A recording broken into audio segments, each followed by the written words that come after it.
नमस्कार, एक बार फिर आप सभी का स्वागत है। क्या विश्व तीसरे विश्व युद्ध की कगार पर पहुंच चुका है? ये मैं इसलिए कह रहा हूं कि पिछले कुछ समय से लगातार वैश्विक हालात जो बन रहे हैं वो इस ओर इशारा कर रहे हैं। चाहे हम यूक्रेन रशिया युद्ध की अगर बात करें, या चाइना के साथ उसके जो पड़ोसी मुल्क हैं उनके साथ तनाव, या फिर लेटेस्ट कड़ी में जिस प्रकार इजराइल ने हिजबुल्लाह के ठिकानों पर चुन चुन कर प्रहार किया है और शीर्ष नेताओं को समाप्त किया है, उसी कड़ी में कल ईरान की तरफ से 181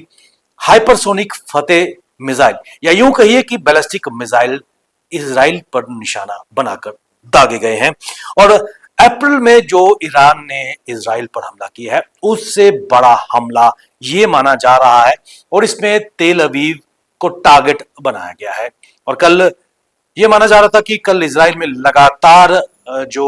सायरन बजते रहे इन अटैक्स को लेकर, और कल तेल अवीव में ही दो अज्ञात आतंकवादियों ने वहां पर जेरूसलम बुलवार्ड पर हमला किया, जिसमें 10 सिविलियन मारे जा चुके हैं। ऐसे में यह माना जा रहा है कि इजराइल और ईरान के बीच तनाव बढ़ना लाजमी है, क्योंकि इजराइल ने यह शपथ ली है कि वो इसका बदला निश्चित तौर पर लेगा। आपको बताते चलें कि जिस प्रकार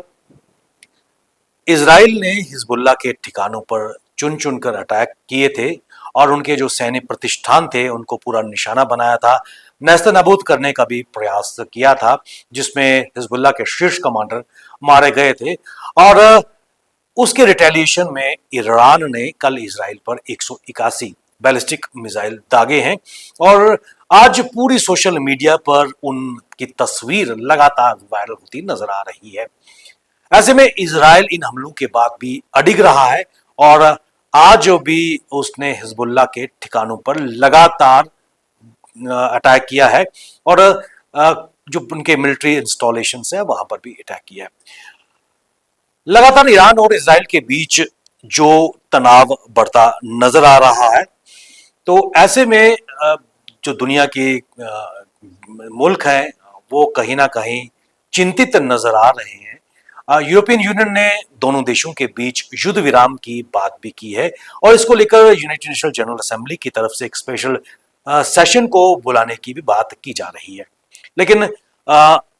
जो तनाव लगातार बढ़ता हुआ नजर आ रहा है, क्योंकि जिस प्रकार इजराइल की डिफेंस फोर्सेस पूरी तरह तैयार है, और कल ग्राउंड असॉल्ट उन्होंने लेबनान में किया था, इसको देखकर लग रहा है कि ये तनाव कम होने वाला नहीं है। और जिस प्रकार इजराइल ने कहा है कि हम इसका बदला निश्चित तौर पर लेंगे, वो दर्शाता है कि ईरान पर एक बड़ा हमला हो सकता है। ऐसे में अमेरिकन प्रेसिडेंट जो बाइडेन की अगर बात करें तो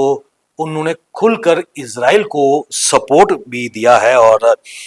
जो कल अटैक हुए उसके बाद जो इजराइल में लोग थे वो शेल्टरों की तरफ भागते हुए नजर आए। लेकिन क्या विश्व स्तर पर अगर बात करें तो हम तीसरे विश्व युद्ध की तरफ बढ़ते हुए नजर आ रहे हैं, क्योंकि जिस तरह से इजराइल और ईरान के बीच तनाव, और उस कड़ी में इजराइल का गाजा पे अटैक होना, हमस पे अटैक होना करना, ये दर्शाता है कि सब कुछ वैश्विक स्तर पर ठीक नहीं है। जम्मू कश्मीर की अगर बात करें तो यहाँ पर भी तीव्र प्रतिक्रिया देखने को मिली। कश्मीर की अगर बात करें तो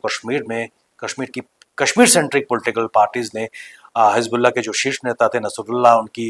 मौत पर यहाँ पर प्रोटेस्ट किया। इजराइल के खिलाफ यहाँ पर नारेबाजी देखने को मिली, और उसको लेकर भारतीय जनता पार्टी की भी प्रतिक्रिया नजर आई कि क्या कश्मीर सेंट्रिक पॉलिटिक्स जो पार्टीज हैं, क्या जब किसी भारतीय सैन्य अधिकारी या सैन्य जवान की शहादत होती है तो क्या कश्मीरी सेंट्रिक पार्टीज ने उस पर मातम मनाया है? ये दोहरा मापदंड निश्चित तौर पर कश्मीर सेंट्रिक पार्टीज पर भी नजर आता लग रहा है। लेकिन अब ये देखने वाली बात है कि किस प्रकार इजराइल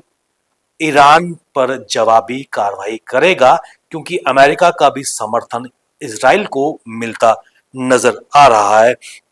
और ये भी माना जा रहा है कि अगर ये एस्केलेट होगी सिचुएशन तो it can be turn out into A third world war, जो पूरे विश्व के लिए एक चिंता का कारण बना हुआ है, क्योंकि जहां एक और पिछले काफी समय से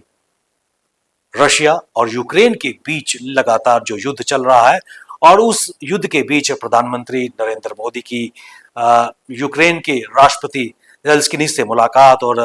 पुतिन से मुलाकात निश्चित तौर पर दर्शा रहा है कि भारत जो वैश्विक बदलाव नजर आ रहा है, जो तनाव विश्व में नजर आ रहा है, उसको कम करने के लिए निरंतर प्रयास कर रहा है, क्योंकि शांति दूत भारत हमेशा से ही अग्रणी रहा है। और देखने वाली बात है कि इस सिचुएशन में भारत की अहम भूमिका क्या रहेगी, किस प्रकार इस सिचुएशन को एस्केलेट होने से रोकना पड़ेगा। लेकिन ये देखने वाली बात है कि इजराइल, क्योंकि पिछले काफी समय से जिस तरह उनके प्रेसिडेंट बेंजामिन नेतन्याहू का भी आज बयान आया है कि वो इसराइल से इजराइल ने अपने आप को खड़ा किया है ज्यूज के खिलाफ। पूरा विश्व, खासकर उन्होंने मुस्लिम देशों का जिक्र किया है कि ज्यूज के खिलाफ मुस्लिम देश हमेशा ही सही रहे हैं, तो वो हार नहीं मानेंगे और इसका पलटवार जरूर करेंगे।